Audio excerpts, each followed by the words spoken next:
नमस्कार दोस्तों, आज हम और हिंदी गद्य साहित्य पढ़ रहे थे रामचंद्र तिवारी वाली बुक से।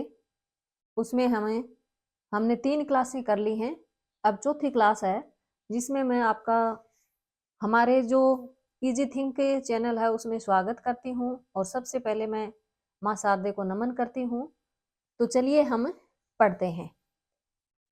और यदि आप हमारे चैनल पर नए हो तो चैनल को सब्सक्राइब जरूर करें और लाइक भी करें और अपने दोस्तों को भी शेयर जरूर करें। और अगर आपको इसकी पीडीएफ चाहिए तो आप हमें इसी नाम से टेलीग्राम चैनल है उसमें आप जुड़ सकते हो और यहाँ से पीडीएफ प्राप्त कर सकते हो।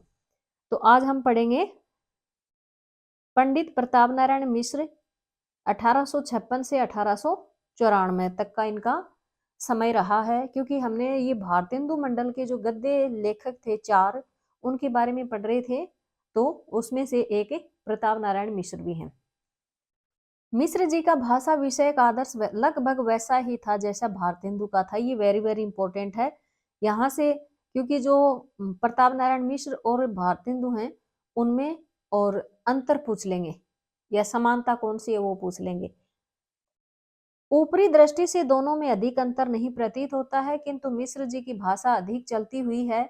इनके लेख प्राय आत्मा भी व्यंजक है, फलता है उनमें मनोरंजन की प्रवृत्ति एवं स्वच्छंदता वाद का दृष्टिकोण स्वाभाविक है। इसीलिए इनकी भाषा में यथावसर अरबी, फारसी और अंग्रेजी के शब्दों का प्रयोग धड़ल्ले से हुआ है। मुहावरों और लोकोक्तियों का प्रयोग इन्होंने अपेक्षाकृत अधिक किया है। बीच बीच में उदाहरण स्वरूप संस्कृत, अरबी, फारसी की उक्तियों के प्रयोग भी आपने संकोच नहीं किया है। भाषा को अत्यधिक चमत्कारपूर्ण बनाने के लिए आपने अनुप्रास युक्त पदों और तुकदार वाक्य खंडों का भी बहुत उपयोग किया है। यहाँ पर एक नमूना दिया गया है, ये रहा। सच है ब्रह्म उत्पादक ब्रह्म स्वरूप भगवान ने बनाए हुए भव में जो कुछ है ब्रह्म ही है। जहां भ्रम खुल गया वहीं लाख की भलमनसी खाक में मिल जाती है। ये यहाँ पर एक उदाहरण दिया गया है। संस्कृत में ऐसे शब्दों का प्रयोग भी जो हिंदी में अवयव रूप में ग्रहण किए जाते हैं और प्राय बने बनाए रूप में रख दिए जाते हैं, आपने कम नहीं किया है। अंतो गत्वा प्रत्यक्षतया सर्वभावेन न्यायेन आदि शब्दों का प्रयोग यत्र तत्र मिलता है। अंग्रेजी के शब्दों जैसे nature, degree, gentleman, lecturer, duty आदि को भी आपने अस्वीकार नहीं किया है। पुराने और एक देशीय प्रयोग भी भारतेंदु की भांति आपकी भाषा में मिल ही जाते हैं, जैसे 20 बरस भी नहीं भये, चाहो ऋषि समझो, चाहो राजा समझो, मूड, गोड, खुंटी हुई, वह काहे परलो प्रोहित आदि शब्दों का प्रयोग किया है। कहीं कहीं भाववाचक संज्ञा बनाते समय शब्दों को अधिक आडंबर के साथ प्रयोग करने के मोह में त्रुटिपूर्ण प्रयोग भी आपकी भाषा में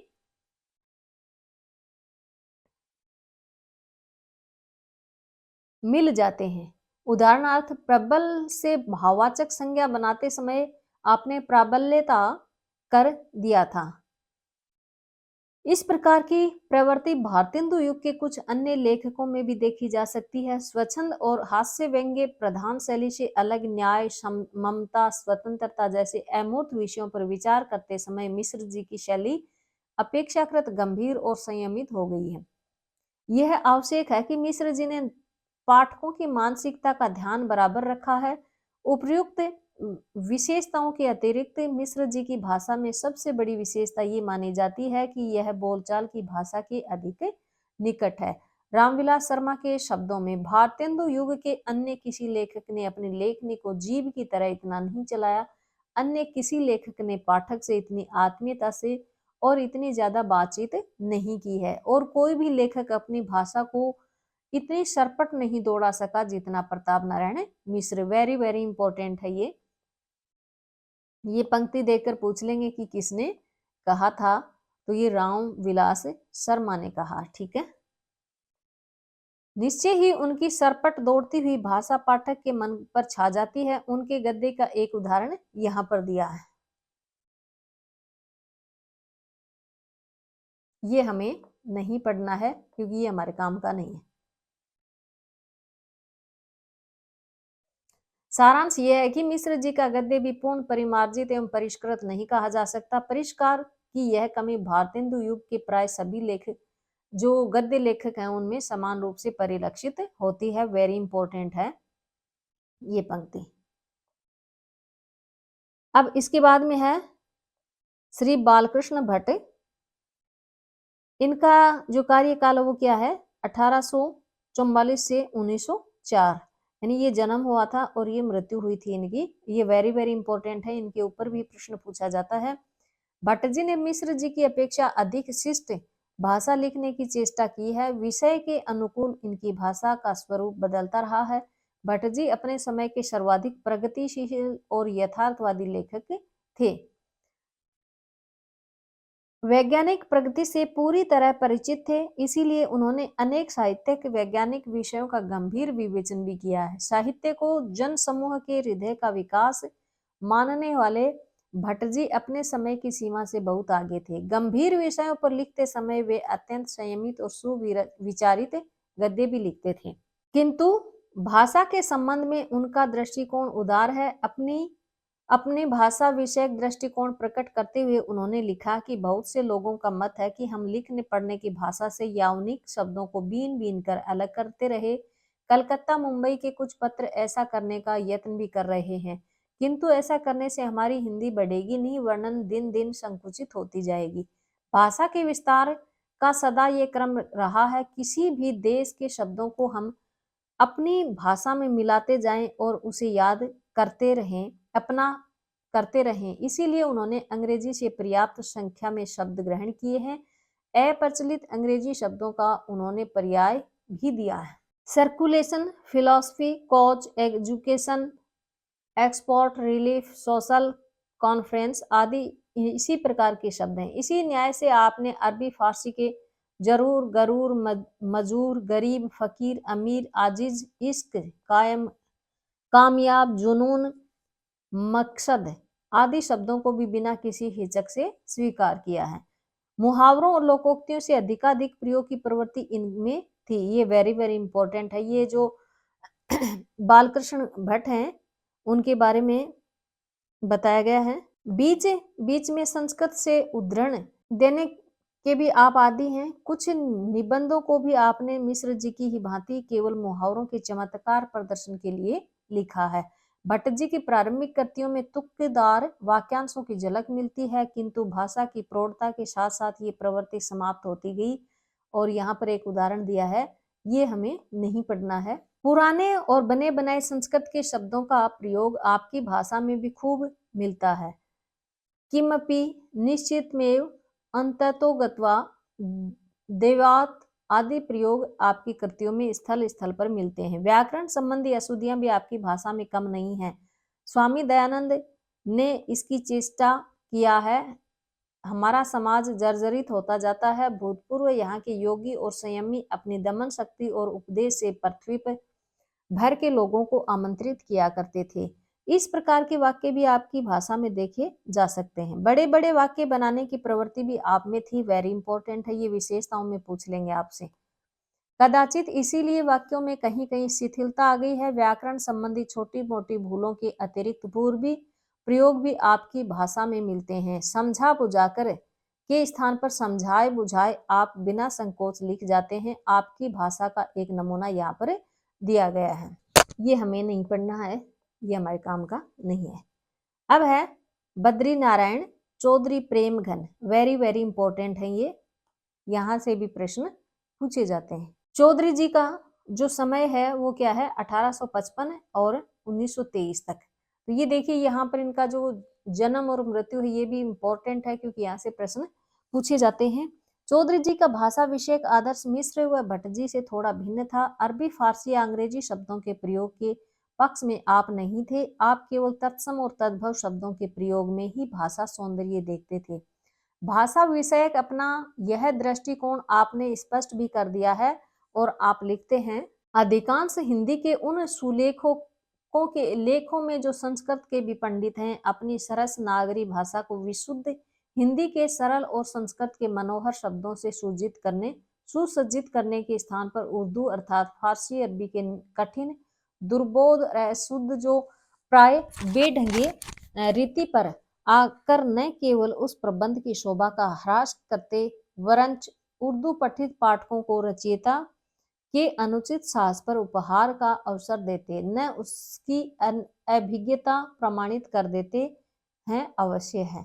भाषा के ये आदर्श आपने अपनी कृतियों में सर्वथा निभाया है। चौधरी जी की भाषा की बड़ी विशेषता उसकी कलात्मकता है, वेरी इंपॉर्टेंट है, ये भी पूछ लेंगे आपसे। इसके लिए आपने सानुप्रासिक पद योजना की है, तुकदार वाक्य खंड रखे हैं और मुहावरों का प्रयोग भी किया है। उदाहरण के लिए उसे इन दोनों दलों की दलादली ने दल दल कर समाप्त कर डाला है। जहां कुछ कच्चाई है उसके अर्थ आगामी में सुघड़ाई लखाई जाने पर ध्यान रहे हैं। व्यर्थ ठिठाई से हंसाई कराना ठीक नहीं है, किंतु बात की बात में वह बात जाती है। इस प्रकार के प्रयोग आपकी भाषा में बराबर देखे जाते हैं। चौधरी जी के वाक्य प्राय बहुत बड़े बड़े होते हैं, परंतु पूरा पढ़ जाने पर मंतव्य समझने में कठिनाई नहीं होती थी। छूटी हुई बात को प्रधान वाक्य से अलग करके मध्यम वाक्यों द्वारा प्रकट करना भी आपकी अपनी विशेषता थी। जैसे यहाँ पर ये उदाहरण दिया गया है, ये हमें नहीं पढ़ना है। भाषा के पुराने प्रयोग तो भी कभी तभी पुस्तकें करें निकालें, संस्कृत के बने बनाए स्वरूप पूर्ण रीत्या हठात बलात् येन केन प्रकारेण भाववाचक संज्ञाओं के भारी भरकम रूप स्वतंत्रता स्वच्छंद आदि विशेषताएं तत्कालीन गद्य लेखकों के भांति आपकी भाषा में भी देखी जा सकती है। आपकी कलात्मक रुचि ने भाषा में रंगीनी लाकर हिंदी गद्य को अलंकृत और काव्यमय बना दिया है।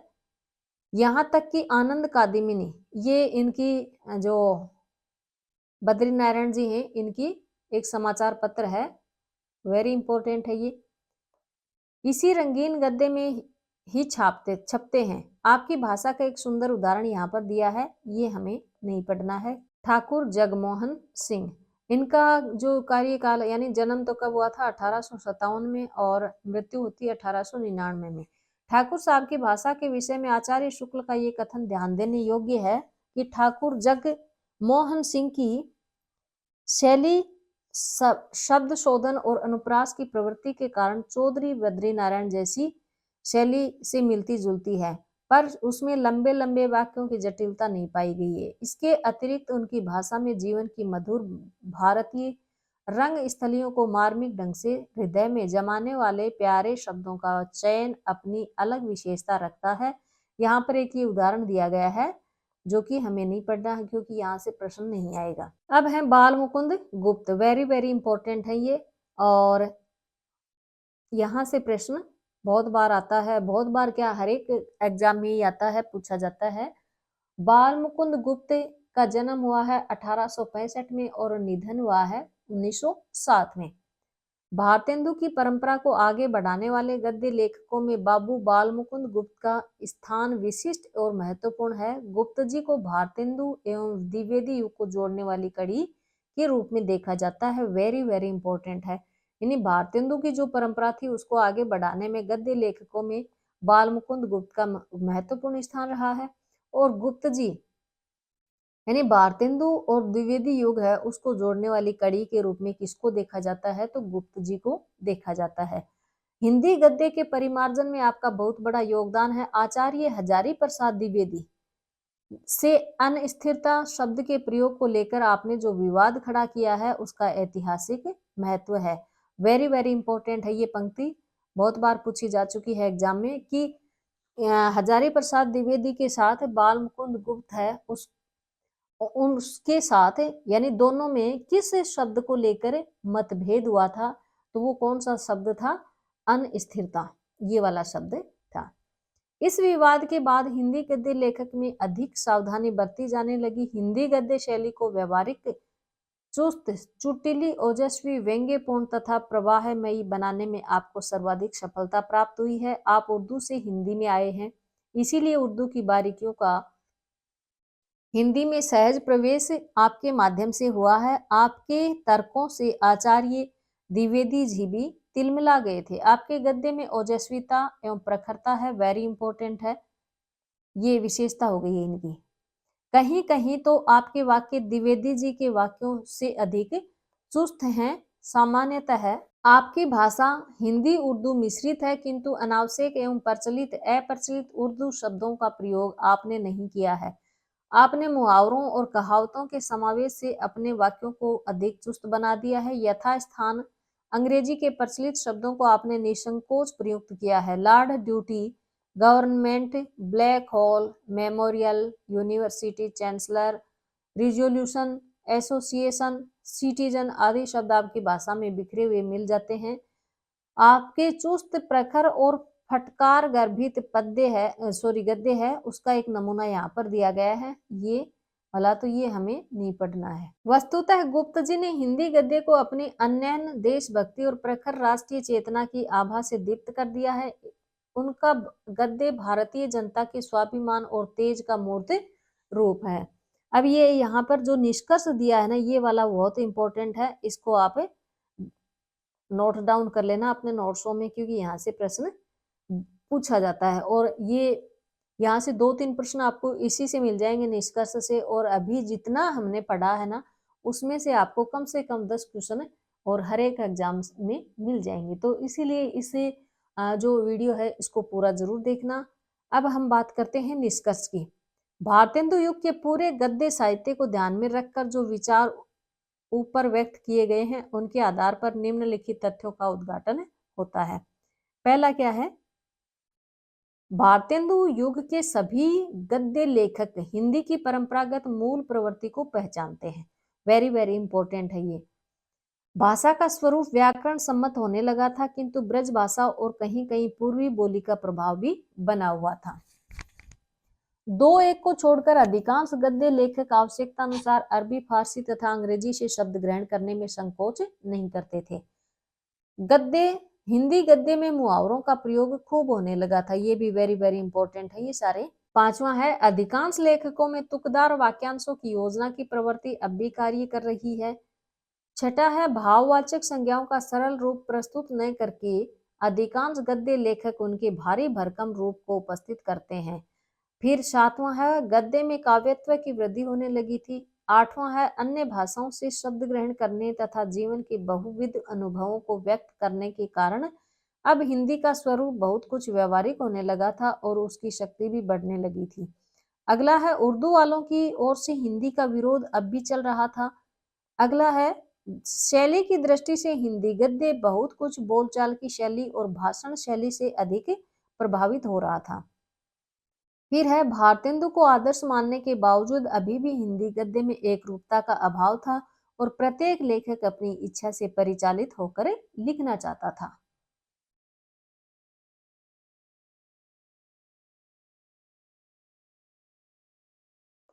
इसके बाद में है, द्विवेदी पूर्व युग में हिंदी गद्य की विशृंखलता। भारतेंदु द्वारा गद्य की एक मध्यम मार्गीय और लोकप्रिय शैली की प्रतिष्ठा के बावजूद अभी तक हिंदी गद्य का कोई मानक रूप नहीं ढल पाया था। इसका कारण हिंदी के सर्वमान्य व्याकरण का न होना था और उसका भारत व्यापी विस्तार कहा जा सकता है। हिंदी गद्य लेखक केवल हिंदी प्रदेश में ही नहीं बल्कि पंजाब, बंगाल, महाराष्ट्र आदि सुदूर प्रांतों में भी थे। बंगला, मराठी, गुजराती, पंजाबी आदि प्रांतीय भाषाओं से गद्य पुस्तकों का अनुवाद भी शीघ्रता से होने लगा था। गद्य लेखक अपनी प्रांतीय भाषा के प्रभाव के साथ हिंदी गद्य के क्षेत्र में प्रवेश करता था। पंजाबी गद्य लेखकों में उर्दू और फारसी के शब्दों का बाहुल्य होता था। वेरी इंपॉर्टेंट है। बंगला प्रांत के निवासी गद्य लेखक कोमलकांत पदावली का अधिक प्रयोग करते थे। ये भी इंपॉर्टेंट है। बंगला से अनुदित हिंदी ग्रंथों में यही प्रवृत्ति कार्य कर रही थी। महाराष्ट्र प्रांत के निवासी हिंदी गद्य लेखक मराठी और संस्कृत शब्दों से युक्त गद्य का व्यवहार करते थे। ये भी इंपॉर्टेंट है। संयुक्त प्रांत के लेखकों के गद्य में भी एक रूपता न थी। अयोध्या सिंह उपाध्याय ठेठ हिंदी का ठाठ, वेरी इंपॉर्टेंट है ये, लिख कर बनारस के आसपास तथा अवध के समीपवर्ती गांवों से शब्द भंडार और पद प्रयोग ले रहे थे। देवकी नंदन खत्री और किशोरी लाल गोस्वामी सरल उर्दू मिश्रित हिंदी में अपनी रचनाएं प्रस्तुत कर रहे थे।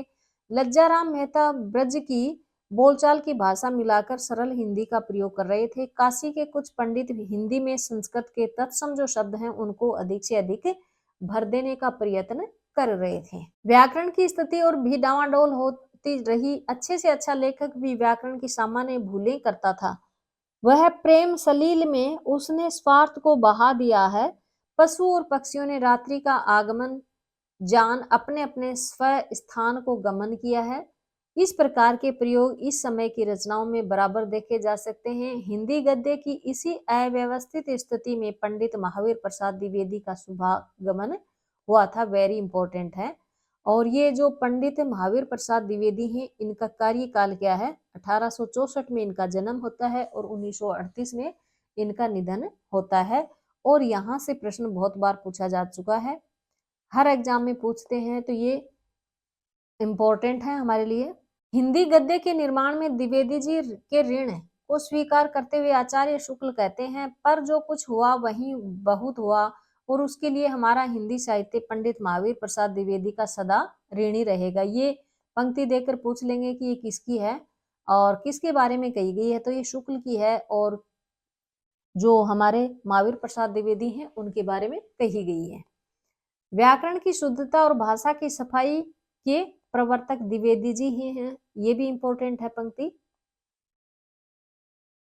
सरस्वती के संपादक के रूप में उन्होंने आई हुई पुस्तकों के भीतर व्याकरण और भाषा की अशुद्धियां दिखा दिखाकर लेखकों को बहुत सावधान कर दिया। गद्य की भाषा पर द्विवेदी जी के इस शुभ प्रभाव का स्मरण जब तक भाषा के लिए शुद्धता आवश्यक समझी जाएगी तब तक बना रहेगा।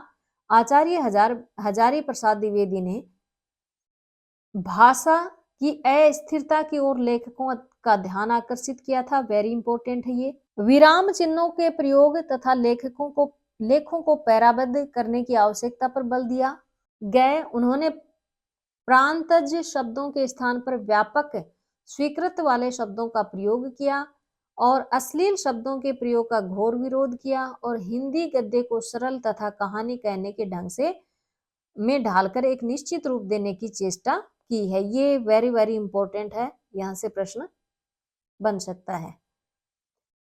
हिंदी गद्य में जो कुछ भी एक रूपता आ सकती है उसका बहुत बड़ा श्रेय पंडित महावीर प्रसाद द्विवेदी को ही है। यह होते हुए भी द्विवेदी जी का हिंदी गद्य सर्वथा निर्दोष नहीं है। त्रुटियां उनमें भी हैं, कुछ सामान्य त्रुटियां जिनकी ओर हमारा ध्यान शीघ्र जाता है इस प्रकार से है। नंबर 1, द्विवेदी जी ने अनेक शब्दों का लिंग प्रयोग हिंदी व्याकरण के अनुसार न करके संस्कृत के अनुसार किया है। जैसे हमारा विनय, तेरा पराजय, के शोकाग्नि, के बूंद, के धातु आदि प्रयोग हिंदी सम्मत नहीं है। दूसरा है, अनेक स्थानों पर शब्दों की स्थिति एवं उनकी आकांक्षा का ध्यान भी उन्होंने नहीं रखा है। मीठे मीठे शब्द करने वाले हंस ही मानो उस भूमि रूपी कामिनी की करधनी थी। प्रत्यक्ष है कि यहाँ हंस पुल्लिंग करता है जो पुल्लिंग क्रिया थे की आकांक्षा रखता है। अगला है तीसरा, शब्दों की सन्निधि और क्रम में भी द्विवेदी जी ने अनेक स्थलों पर त्रुटियां की हैं। अपना महत्वपूर्ण वक्तव्य सुनावे हिंगे, इस वाक्य में सुनावेंगे एक पूर्ण क्रियापद है, अतः गे के पहले ही का प्रयोग त्रुटि पूर्ण है। यानी ये यहाँ पर क्या है, सुनावे का मतलब सुनावेंगे वो हो जाएगा, तो ये ही है, इसका प्रयोग त्रुटिपूर्ण बताया है। अगला है, कहीं कहीं अंग्रेजी की अभिव्यक्ति प्रणाली का आधार लेने के कारण भी अर्थ द्योतक में असमर्थता आ गई है। वेणी संहार में एक स्थान पर उन्होंने कर्ण के मुख से दुर्योधन के प्रति कहलवाया है कि आप अब तक ये समझते हैं कि मैं शस्त्र विद्या में बहुत ही निपुण हूं। इस वाक्य में तो ये अर्थ निकलता कि दुर्योधन शस्त्र विद्या में निपुण है। अगला है, द्विवेदी जी की प्रारंभिक जो कृतियां उसमें कटुता, जटिलता, स्थिरता आदि अन्य भाषा दोष भी हैं। जो भी हो, ये निर्विवाद है कि द्विवेदी जी ने दूसरों के भाषा दोषों की जो स्पष्ट आलोचना की है। सरस्वती के माध्यम से अनेक लेखकों की रचनाओं का संशोधन किया और समय समय पर साहित्यकारों के ग्रंथों की भाषा का भी संशोधन किया। हिंदी गद्य में ये कार्य उस समय एक रूपता लाने के लिए अत्यंत आवश्यक था।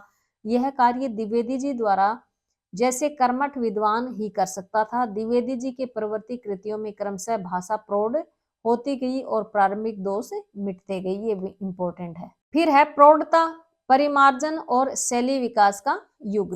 द्विवेदी जी युग के पश्चात द्विवेदी युग के पश्चात हिंदी गद्य व्याकरणबद्ध और परिमार्जित रूप में सामने आया। अब उसकी साधारण दुर्बलताएं समाप्त हो गई थी। यही अवसर था जब हिंदी गद्य अपनी जातीय व्यक्तिगत शैली का विकास करता है। जहां तक हिंदी की जातीय शैली का प्रश्न है, उसका निर्माण अनेक प्रभावों के समन्वय से हुआ है। हिंदी गद्य ने अंग्रेजी से स्पष्ट भाव व्यंजनता, बंगला से सरसता और मधुरता, मराठी से गंभीरता, उर्दू से प्रवाह ग्रहण किया। हिंदी गद्य की जातीय शैली का उत्कृष्ट उदाहरण प्रेमचंद की कहानी मुक्ति मार्ग इंपॉर्टेंट है में देखा जा सकता है। ये यहाँ पर दिया गया है। ये क्या है, जो मुक्ति मार्ग है उस कहानी का एक कथन है, और ये नहीं पूछते हैं तो ये हमें नहीं पढ़ना। कहना न होगा कि उपयुक्त गद्य में गंभीरता, प्रवाह, भावव्यंजना, स्पष्टता, मधुरता, सरसता, लय और संगीत भी सब कुछ है। आलोचकों के अनुसार हिंदी गद्य की जातीय शैली की यही विशेषताएं हैं। ये इंपॉर्टेंट है। जातीय शैली के अतिरिक्त हिंदी गद्य लेखकों की निजी शैलियों की अनेक रूपता भी अब सामने आने लगी है। पहला है, महावीर प्रसाद द्विवेदी जी ने सरल ढंग से कहानी कहने की शैली अपनाई है। वेरी इंपॉर्टेंट है ये। वे सरल शब्दों को लेकर सब कुछ कह सकते हैं, मानो कोई कहानी कह रहे हों। कवित्वपूर्ण और गंभीर बातें ही वे अपने इसी कला के कारण घरेलू बनाकर उपस्थित करते हैं। आचार्य रामचंद्र शुक्ल ने हिंदी गद्य को प्रौढ़ता ही नहीं, गंभीरता, संयम, समासत्व, शक्तिमत्ता प्रदान की है। उनकी पंक्तियां ऐसी प्रतीत होती हैं मानो किसी अध्ययनशील व्यक्ति के गहन चिंतन की रेखाएं धीरे धीरे उभरती आ रही हों। देखिए यहाँ पर दिया गया है एक ये उदाहरण, जो कि हमें नहीं पढ़ना है। इसी विचार गर्भित किंतु गंभीर एवं प्रभावपूर्ण शैली में आपने अपने निबंधों में साहित्य के गूढ़तम विषयों का विवेचन किया है। अब है बाबू श्याम सुंदर दास, जो कि क्या थे, एक कुशल वक्ता थे। उनका गद्य भाषण की संपूर्ण विशेषताओं को लेकर सामने आया है। उसमें प्रवाह है, सरलता और स्पष्टता है, किंतु विस्तार भी है। वे अपनी सभी बातें उसी तरह समझाते चलते हैं जैसे कोई वक्ता श्रोता की जिज्ञासा वृत्ति को जगाकर अपना प्रभाव डालना चाहता है। साहित्य का विवेचन नामक लेख में आपने लिखा है, ये साहित्य का विवेचन किसका है, बाबू श्याम सुंदर दास का है। और उसमें एक लेख लिखा है कि हिंदी साहित्य का इतिहास ध्यानपूर्वक पढ़ने से ये विदित होता है कि हम उसे भिन्न भिन्न कालों में ठीक ठीक विभक्त नहीं कर सकते हैं। उस साहित्य का इतिहास एक बड़ी नदी के प्रवाह के समान है। इसकी धारा उद्गम स्थान में तो बहुत छोटी थी, पर आगे बढ़कर और छोटे छोटे टीलों या पहाड़ियों के बीच में पड़ जाने पर वह अनेक धाराओं में बहने लगी है। द्विवेदी युग में आचार्य द्विवेदी के अतिरिक्त हिंदी गद्य को प्रौढ़ता और परिमार्जित प्रदान करने वाले अन्य लेखक भी हैं, जो कौन कौन से हैं। एक तो पंडित चंद्रधर शर्मा गुलेरी हैं, एक अध्यापक पूर्ण सिंह हैं, और गणेश शंकर विद्यार्थी हैं, शिवपूजन सहाय और चंडी प्रसाद रिधेश। वेरी वेरी इंपॉर्टेंट है ये वाले। नंबर 1 चंद्रधर शर्मा गुलेरी है, नंबर 2 अध्यापक पूर्ण सिंह है, नंबर 3 गणेश शंकर विद्यार्थी, नंबर 4 शिव पूजन सहाय है, और 5 चंडी प्रसाद रिधेश है, जो कि द्विवेदी युग के प्रमुख लेखक रहे हैं। इन गद्यकारों में भी व्यक्तिगत शैली की विशेषताएं देखी जा सकती हैं। पंडित चंद्रधर शर्मा का गद्य बहुपठित और बहुश्रुत लेखक द्वारा प्रस्तुत बातचीत का गद्य है। प्रसंग गर्भत्व इनके गद्य की निजी विशेषता है, वेरी इंपॉर्टेंट है। इनकी भाषा सरल और व्यंजनापूर्ण है, बीच बीच में हास्य और व्यंग्य भी है। जीवन के प्रति इनकी दृष्टि उदार और विवेक निष्ठ है। यह उदारता और विवेक निष्ठा इनके गद्य में भी लक्षित होती है। अब बात करते हैं अध्यापक पूर्ण सिंह है, इनके बारे में। ये वृत्तत्व कला की सभी विशेषताएं मिलती हैं इनमें। इनका गद्य उदात्त और सजीव है। इसे पढ़ते समय वर्ण्य वस्तु का बिंब सामने आ जाता है। प्रवाह और ओज तो इनकी पंक्तियों के साथ चलता है। इनकी भाषा के लाक्षणिक प्रयोग देखते ही बनते हैं, वेरी इंपॉर्टेंट है। गणेश शंकर विद्यार्थी में गद्य में व्यक्तित्व की तेजस्विता है, परिस्थिति को मूर्त करने की अद्भुत क्षमता है। इनका एक करमवीर प्रताप समाचार पत्र था, उसकी कुछ पंक्तियां यहाँ पर दी गई हैं जो कि ये रही हैं और ये एग्जाम में नहीं पूछते हैं, इसलिए हम नहीं पढ़ेंगे। फिर है बाबू शिव पूजन साय का गद्य वैशिष्ट्यपूर्ण किंतु संयमित है, उसमें जीवन को समग्रता में देखने और औचित्य के आधार पर निर्णय लेने की प्रवृत्ति प्रधान रही है। इसके बाद है चंडी प्रसाद रिधेश ने हिंदी गद्य को अधिकाधिक अलंकृत करने का प्रयत्न किया है। इनकी यह अलंकृत भाषा बहुत कुछ पद्य के निकट पहुंच गई है। आगे चलकर छायावादी कवियों का गद्य बहुत कुछ है शैली का विकसित रूप कहा जा सकता है। अब है छायावादी कवि और हिंदी गद्य। द्विवेदी युग के परिमार्जन और प्रौढ़ता के पश्चात हिंदी गद्य कलात्मकता और काव्यात्मकता की ओर भी झुकने लगा। द्विवेदी युग का जीवन विषयक दृष्टिकोण ही नैतिकता प्रधान रहा है, वेरी इंपॉर्टेंट है। युग चेतना का भार वहन करने वाले गद्य साहित्य का गंभीर और शुष्क हो जाना स्वाभाविक था। व्याकरण के नियमों से अधिक बंध जाने के कारण भाषा में निरस्ता आना अवश्य भावी बन गया था। छायावादी युग में जब हृदय की निगूढ़तम सूक्ष्म वृत्तियों की अभिव्यक्ति करने वाले छायावादी कवि गद्य के क्षेत्र में आए तो उसके स्वरूप का बहुत बड़ा परिवर्तन उपस्थित हो गया था। इन कवियों ने जिस प्रकार के जीवन के प्रति भावात्मक दृष्टिकोण अपनाकर सूक्ष्म अपार्थिव अमूर्त भावनाओं को काव्य के अंतर्गत लाक्षणिक प्रतीकात्मकता वक्रतापूर्ण और पद्धति से प्रकट किया है, वेरी इंपॉर्टेंट है। ये किन की बात हो रही है? ये छायावादी जो कवि थे और उन्होंने यानी जिन्होंने लेखक के रूप में भी कार्य किया था, तो उनके बारे में यहाँ पर बताया गया। उसी प्रकार के गद्य क्षेत्र में भाषा को अलंकृत लाक्षणिक वक्रतापूर्ण कायम वाक्यमय और कोमल बनाने का प्रयत्न भी किया। एक एक शब्द चुने हुए वाक्य के अंतर्गत मानो जड़ दिए हैं। इन कवियों का गद्य चाहे व्यावहारिक न कहा जाए, दैनिक जीवन की घटनाओं को सरल ढंग से चाहे वह उपस्थित न कर सके, किंतु जहां तक शिल्प विधान का संबंध है, हिंदी गद्य इन छायावादी कवियों के हाथ में विकास की चरम सीमा पर पहुंच गया। यानी सबसे बड़ी विशेषता क्या थी? छायावादियों की शिल्प विधान। छायावादी युग के प्रमुख कवि Pant ji, very very important है। यानी छायावादी युग के जो प्रमुख कवि हैं पंत जी, उन्होंने अपना भाषा विषयक आदर्श भी कुछ इसी प्रकार रखा है। वे कहते हैं, भाषा संसार का नादमय चित्र है, ध्वनिमय स्वरूप है, यह विश्व के हृतंत्री का झंकार है, वेरी इंपॉर्टेंट है ये पंक्ति, ये हमेशा एग्जाम में पूछी जाती है। जिसके स्वर में वह अभिव्यक्ति पाता है, विश्व की सभ्यता के विकास तथा ह्रास के साथ वाणी का भी युगपत विकास तथा ह्रास होता है। वस्तुतः पंत जी गद्य में भी हृतंत्री के झंकार को भी ध्वनिमय रूप देते हैं। छायावादी काव्य की विशेषताओं की ओर संकेत करते हुए आप कहते हैं कि द्विवेदी युग के बाद छायावाद के युग का शुभारंभ होता है। मन की निर्वीथियों से निकलकर लाज भरे सौंदर्य में लिपटी एक नवीन काव्य चेतना युग के निभृत प्रांगण में सहसा स्वपन मुखर कर देती है। ये पंक्ति पूछ लेंगे कि किसकी है, तो ये किसकी है? छायावादी जो कवि हैं पंत, उनकी है। ठीक है। पिछली वास्तविकता की इतिवृत्तात्मकता नवीन कला संकेतों के रूप सौंदर्य में तिरोहित होकर भावना के सूक्ष्म अवगुंठनों के कारण रहस्यमयी प्रतीत होने लगी है। प्रभात की अरुणिमा भाषा की कनक छाया बन जाती है। दिन प्रतिदिन का प्रकाश स्वपन देही ज्योत्सना की नवीन मौन मधुरिमा के सामने अनाकर्षण लगने लगता है। तो ये जो इतिवृत्तात्मकता है, ये किसकी है विशेषता? ये द्विवेदी युग की है। ठीक है। कहीं कहीं अधिक विचारशील हो जाने पर भी पंत जी का गद्य चिंतन के भार से बोझिल हो गया है। अध्ययन, मनन, चिंतन, भावुकता का एक साथ समन्वय होने के कारण गद्य का प्रवाह तो रुका सा जान पड़ता है, किंतु उसकी कलात्मकता ज्यों की त्यों बनी रहती है। उत्तरा इनकी एक रचना है, किनकी? पंत जी की। उसकी भूमिका में इन्होंने लिखा है कि मैं केवल आदर्शवाद का ही पक्ष नहीं ले रहा हूं, बल्कि वस्तुवादियों की दृष्टिकोण की भी उपयोगिता स्वीकार करता हूं।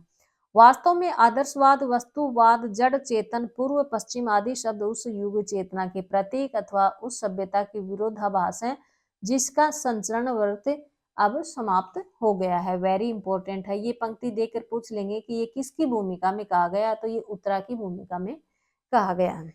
ऐसे स्थानों पर पंत जी के शब्दों में पीछे विचारों की एक पूरी परंपरा चली है। उस पूरी विचार परंपरा के परिचय के बिना कथन का तात्पर्य समझ में नहीं आ सकता। कहीं कहीं पंत जी ने अपने शब्दों को अपने ढंग से भी विशिष्ट अर्थों में प्रयुक्त किया है। प्रसाद जी के गद्य में आवश्यकता के अनुसार परिवर्तन देखा जा सकता है, किंतु सामान्यतया उसके तीन रूप सामने आते हैं।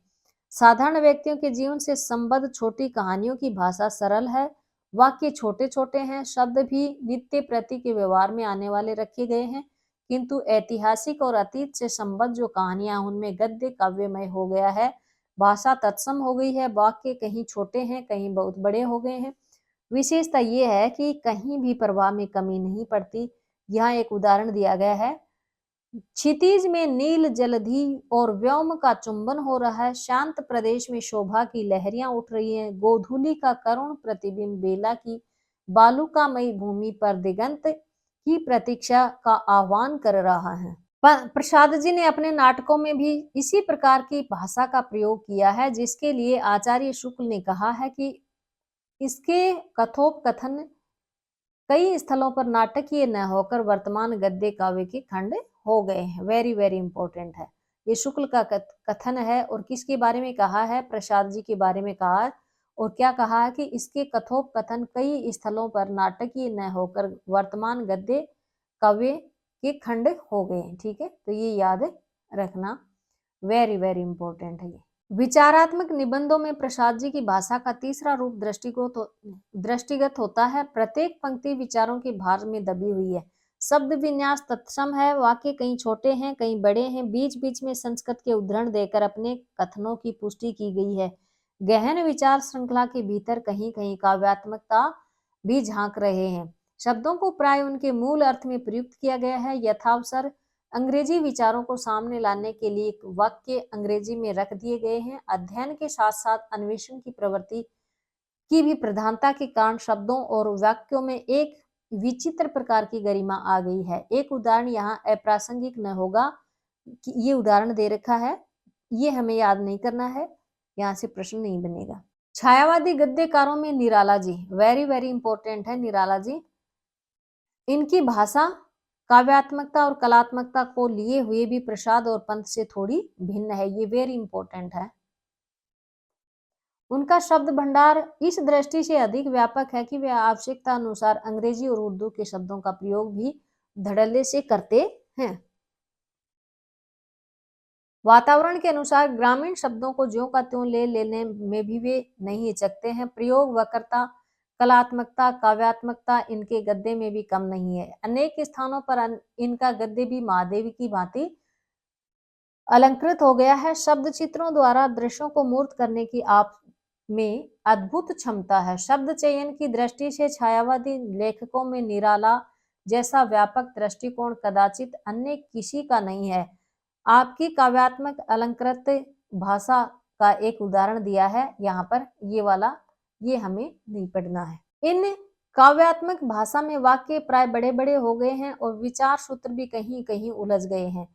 ठीक इसके विपरीत ग्रामीण वातावरण का चित्रण करते समय निराला जी की भाषा लोक जीवन के रस से संप्रक्षिप्त हो जाती है। वाक्य अपेक्षाकृत छोटे छोटे हो जाते हैं। यहाँ पर दिया गया है, नीम के नीचे बैठक है, गुरुदीन 3 बिस्से वाले तिवारी हैं, शीतल 5 बिस्से वाले पाठक, मन्नी 2 बिस्से के शुकुल, ललई गोद लिए हुए मिशिर। पहले 5 बिस्वे के पांडे अब 2 कट गए हैं। गांव वालों के हिसाब से ललई 5 ही जोड़े हैं।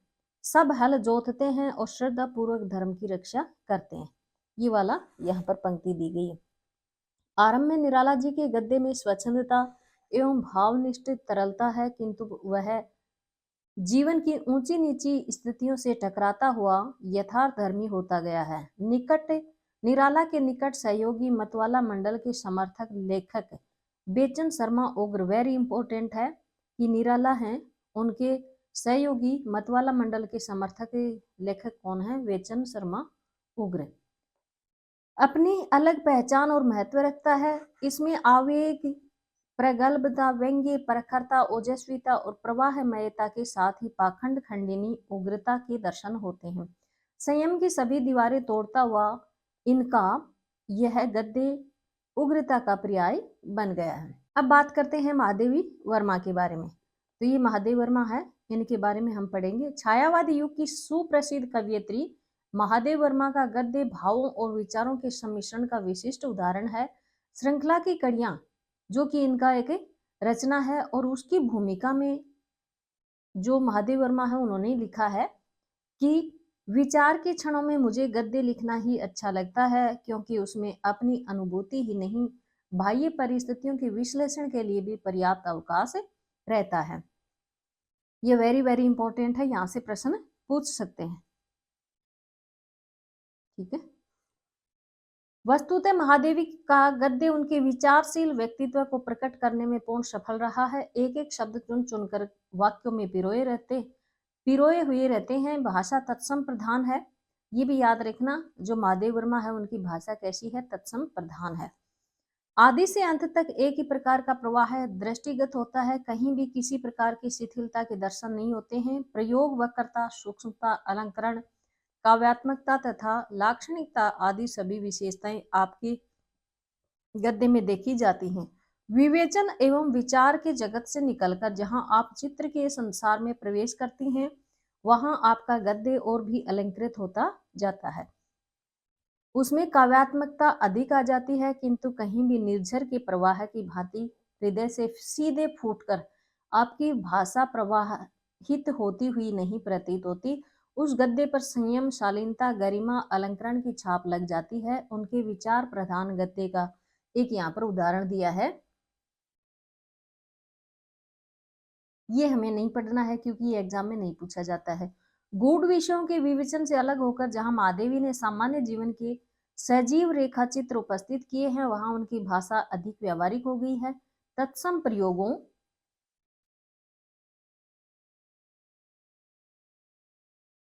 की कमी हो गई है। अभिव्यक्ति एवं व्यंजना को पूर्ण बनाने के लिए कहीं कहीं अंग्रेजी और उर्दू के शब्दों का भी प्रयोग किया गया है। उक्ति, वक्रता और व्यंग्य में वृद्धि हो गई है, वेरी इंपॉर्टेंट है ये।